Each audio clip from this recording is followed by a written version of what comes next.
what's a hobby that survived parenthood and maybe one that didn't? I think I've obviously always been involved in sports. I played growing up, and I've coached for the first 10 years of my career, and I guess I coach more now with all the kids' sports. But so I like being active and moving. That has survived. I mean, it's obviously ebbed and flowed. Takes a lot more planning.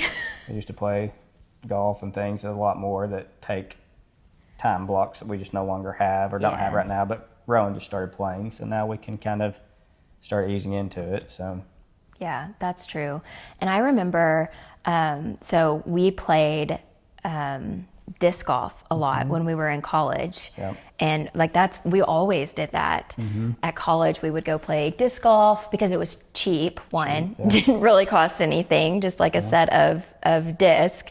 So we did disc golf all the time. And then when we had our first baby, it survived for a little bit. Like I would wear the carrier. We would take turns passing the baby, taking the stroller. Yeah. And then it got harder. Yeah.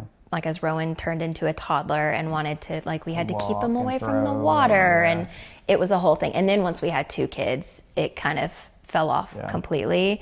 But yeah, hobbies kind of come back around. They just take a lot more effort when you have kids. But I think that's important for parents to understand that your life doesn't have to stop when you start having kids. You just maybe have to get a little bit more creative in the hobbies that you do and involving your kids in them.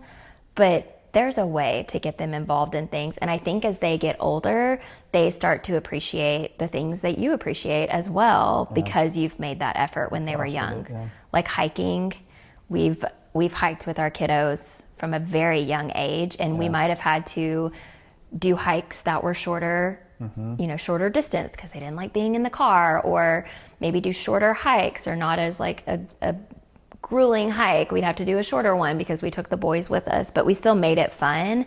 And now that they're older, I feel like we're able to kind of push that a little bit and do some more things that we used to love. Yeah, it stays tough, but it's gone from, hey, we have to carry them the whole half of the way, to the second half is now they're like climbing trees and they're sprinting, and and it's tough so, on us. We have to keep it up. is, but it's so cool to see that too.